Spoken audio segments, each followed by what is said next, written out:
Hi everyone. നിഫ്റ്റിയിൽ ഇപ്പോൾ Nifty all time high നിൽക്കുമ്പോൾ എല്ലാവരും കൺഫ്യൂസ്ഡ് സ്റ്റേജിലായിരിക്കും അല്ലേ? ഓൾ ടൈം ഹൈയിൽ നിഫ്റ്റി നിൽക്കുമ്പോൾ നമുക്ക് ജസ്റ്റ് ഒന്ന് അനലൈസ് ചെയ്ത് നോക്കാം. നിഫ്റ്റി ഇപ്പോൾ ഓൾ ടൈം ഹൈയിലാണ്. ഓക്കെ, നാളെ അപ്പം നിങ്ങൾ ഇമ്പോർട്ടൻ്റ് ആയിട്ട് നോക്കേണ്ട രണ്ട് ലെവൽസ് ആണ് മാർക്ക് ചെയ്യാം. Okay,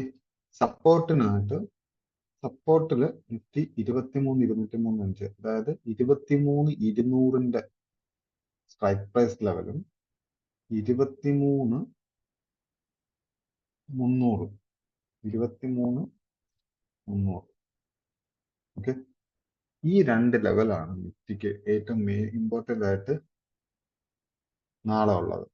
okay, Nifty support Nifty suppose നാളെ വീഴണമെങ്കിൽ തന്നെ ഈ ലെവലിനെ ബ്രേക്ക്ഔട്ട് ചെയ്യാതെ വീഴാൻ പറ്റില്ല. ഓക്കെ, അപ്പൊ ബൈ സൈഡിലോട്ട് പോവുകയാണെങ്കിൽ ഈ ലെവലിനകത്ത് മുകളിൽ ഓപ്പൺ ആയി ഇവിടുന്ന് സപ്പോർട്ട് എടുത്തിട്ട് ബൈ സൈഡിൽ പോവാം. ഓക്കെ, അല്ലെങ്കിൽ മുകളിൽ ഓപ്പൺ ആയാലും നമ്മൾ നോക്കേണ്ട നെക്സ്റ്റ് ലെവൽ, ഈ ലെവൽ കഴിഞ്ഞ് നെക്സ്റ്റ് ലെവൽ നോക്കേണ്ടത് ഈ ലെവലാണ്. ഈ ലെവലിൽ ഇത് സപ്പോർട്ട് ബിൽഡ് ചെയ്ത് പോകണം.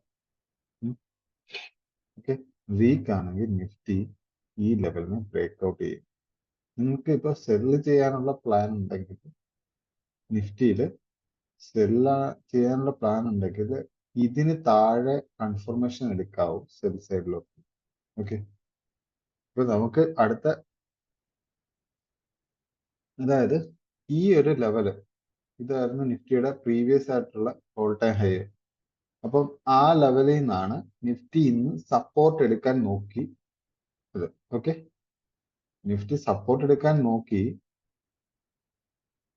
ഓക്കെ, ഹൈകൾ ബ്രേക്ക് ചെയ്ത് പൊക്കോണ്ടിരിക്കുകയാണ്, ശരിയല്ലേ? അപ്പോ തിരിച്ച് നിഫ്റ്റി ഈ ലെവലിനെ ബ്രേക്ക് ഔട്ട് ചെയ്താലും ഈ ലെവലിൽ സപ്പോർട്ട് കിട്ടും. ഓക്കെ, കാരണം ഇത് ഓൾറെഡി ഈ ലെവലിൽ സപ്പോർട്ട് ഉണ്ടെന്ന് അത് കൺഫേം ചെയ്തു. അപ്പോ ഈ ലെവലില് നിഫ്റ്റിക്ക് സപ്പോർട്ട് കിട്ടണം. ഇത്രയും ഡൗൺ സൈഡിൽ ഈ ഇത്രയും ലെവൽസ് നോക്കണം. അപ്പ് സൈഡിൽ ഈ ലെവൽ 23,300. പിന്നെ ഓരോ സ്ട്രൈക്ക് പ്രൈസിന്റെ ലെവൽസ് ആണ് നിങ്ങൾ മോണിറ്റർ ചെയ്യേണ്ടത്. അതിനകത്ത് എനിക്ക് തോന്നുന്നു ഈ 23,300 കഴിഞ്ഞു കഴിഞ്ഞാൽ അടുത്ത സ്ട്രൈക്ക് പ്രൈസിൽ ഏറ്റവും കൂടുതൽ കോൾ റേഷ്യോ ഉള്ളത് എനിക്ക് തോന്നുന്നു 23,500 ആണ് ഏറ്റവും കൂടുതലുള്ളത്. അതായത് നമുക്ക് ഈ ലെവല് നെക്സ്റ്റ് മോണിറ്റർ ചെയ്യാം, 23,500. ഓക്കെ, ഈ ലെവൽ. ഓക്കെ, അപ്പ് സൈഡിൽ അപ്പം നിങ്ങൾ നോക്കേണ്ടത് ഇതും ഈ ലെവലാണ്. ഡൗൺ സൈഡിൽ ഈ ലെവൽസ് നിഫ്റ്റി വീഴണമെങ്കിൽ തന്നെ ഈ ലെവലിന് ഇത് കുറച്ച് പാടാണ്. നിഫ്റ്റി ഓപ്പൺ ഇവിടെ ആണെങ്കിൽ ഇതിൽ വീഴാം, അല്ലെങ്കിൽ താഴെ ഓപ്പൺ ആവും ഈ ലെവൽസ്. ഓക്കെ, ഇപ്പം നിഫ്റ്റിയുടെ ഇമ്പോർട്ടൻ്റ് ആയിട്ട് നാളെ നിങ്ങൾ മാർക്ക് ചെയ്ത് മോണിറ്റർ ചെയ്യേണ്ട ലെവൽസ് ആണിത്. അതുപോലെ തന്നെ ബാങ്ക് നിഫ്റ്റിയിൽ ഈ ലെവൽസ്. ഓക്കെ, ബാങ്ക് നിഫ്റ്റിയിൽ ഈ ലെവൽസും പിന്നെ അതിന്റെ മുന്നത്തെ ഓൾ ടൈം ഹൈ ആയിട്ടുള്ള ആ ലെവലിൽ ഒന്നും വന്നിട്ടില്ല. ഓക്കെ, ആ ലെവലില് 50,000 50,000 എന്നുള്ള ലെവലാണ്. ഇതിന് വീഴണമെങ്കിലും ഇത്രയും ലെവൽസിനെ ബ്രേക്ക് ചെയ്യണം.